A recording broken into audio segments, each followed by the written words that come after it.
Hey everyone, welcome back to another episode of the Rent Prep for Landlords podcast. This is episode number 417, and I'm your host, Andrew Schultz. On today's episode, we're going to be talking about adding your property manager as an additional insured, setting and keeping rules for late rental payments, and work from home wear and tear. We'll get to all that right after this.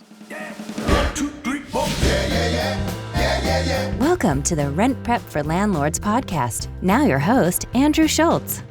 The Rent Prep for Landlords Facebook group just hit 14,000 members. Our group members get access to our Sherwin-Williams and PPG paint discount programs, can ask questions in our monthly AMA sessions, and so much more. So if you have a question or a situation that you've never encountered before, or just need to bounce an idea off a huge group of housing providers, this is the place.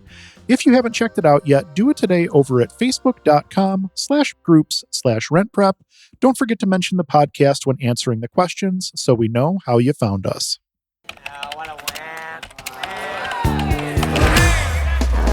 Forum Quorum, where we scour the internet for ridiculous posts from landlords and tenants. We're going to get things started this week with our Forum Quorum segment. All three of our segments this week come to us via the Rent Prep for Landlords Facebook group, but we're going to go ahead and jump into this one here. My property manager sent me an email stating that they haven't received an additional insured declaration from our insurance company for the property that they manage. Is this something that they normally require? We aren't making any claims, and I think that they just want this in their files. And again, this one comes from the Rent Prep for Landlords Facebook group. This is becoming more and more common in the property management industry, and this is actually a requirement for all of our clients over at Own Buffalo. Many people seem to get the idea that this means that the property manager is running around uninsured and is relying on the property owner's insurance to cover them in the event that something happens. In reality, that's not really accurate. As a licensed real estate brokerage, we're carrying general liability insurance as well as errors and omissions insurance to cover both us and our clients in the event that we do something wrong. These insurances are completely separate from the owner's obligations and cover the property management company's actions. Our general liability covers us for our day-to-day business operations, and our errors and omissions covers us specifically for our brokerage and property management duties.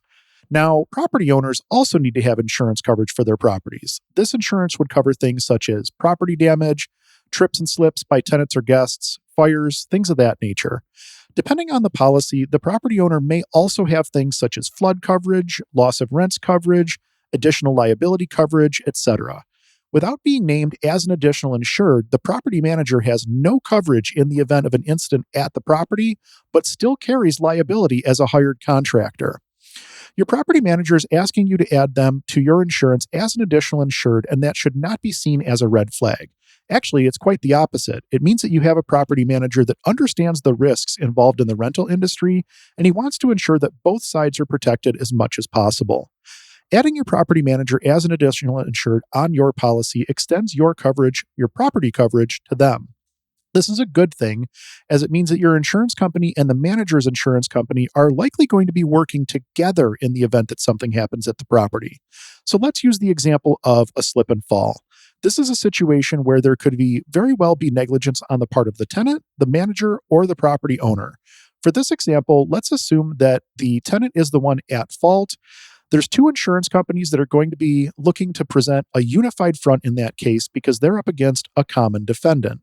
If your manager was not named as an additional insured, the case could be drawn out by having multiple attorneys with different end goals.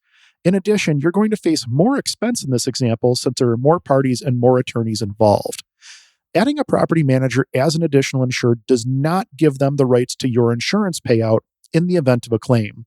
So for instance, if you suffered a full loss from a house fire, for instance, the property manager cannot claim those funds simply because they're named as an additional insured. Typically, the coverage extensions are limited to property liability and medical payments. So depending on your management agreement, your manager may be able to handle a claim on your behalf, or they may not be able to handle a claim on your behalf. But typically, you're going to know that well in advance of a covered loss situation occurring. It's also worth mentioning that an additional interest is not the same as an additional insured. An additional insured has the benefit of extending the coverage to the property manager.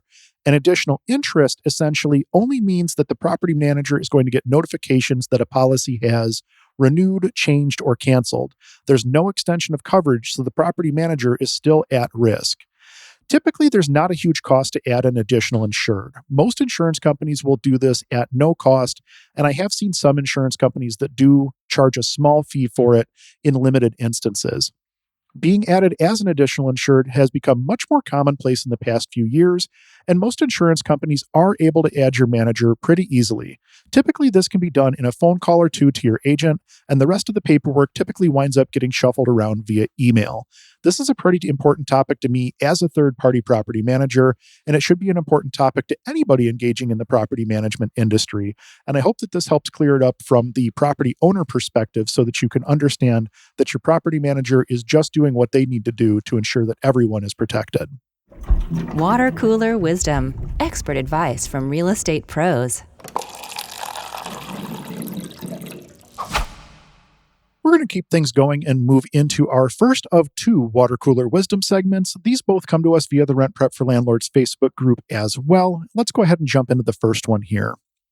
For those of you that have 10 plus doors, what percentage of your tenants typically pay on time? Hardly any of my tenants are paying on time anymore, and I realize that that's partially my fault because I'm soft and not sending out 7-day notices like I should because I don't want to force them to move out because I despise the process of re-renting a house.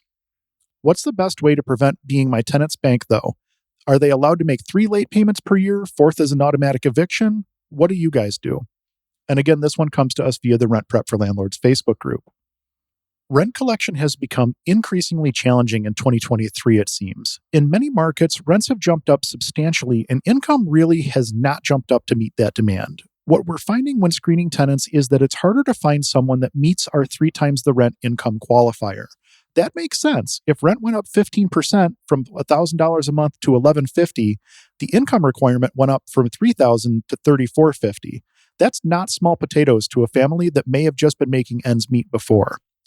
We're also seeing a lot more delinquency now than in the recent past as well. As those rents have increased on tenants who are renewing leases, they're being put under the same strain as the tenants who are out looking for new housing.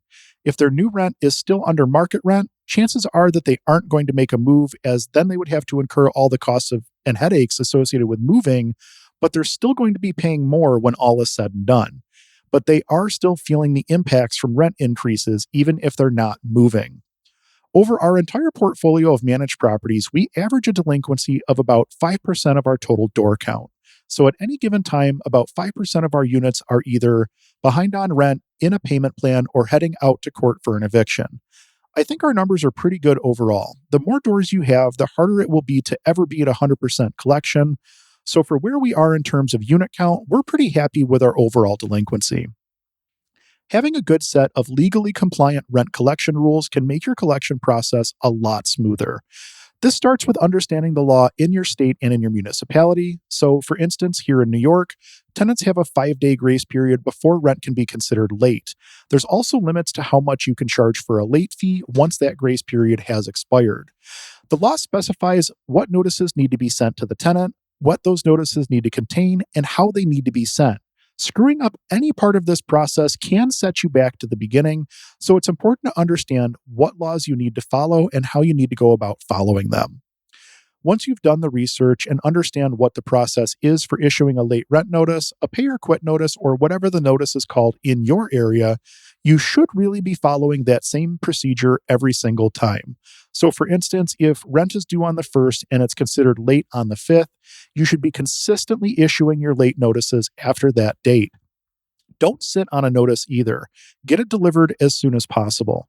The process doesn't begin until the notice is served in many instances, so delaying those notices just means that you're going to wind up kicking the can down the road, and it's going to take you longer to get control of your asset back. Here in New York, the eviction timelines are stretching to be 4 to 6 months in many instances now, so waiting an extra week or two before you issue a notice really doesn't make any sense. The tenant can always bring their account current and invalidate the notice, but you can't turn back the hands of time and issue a notice last week. A late fee is a deterrent in some, but not all instances. Once you start enforcing a late fee policy and charging the late fees appropriately and consistently, you'll find that some tenants will fall back into line and reprioritize rent to be paid on time.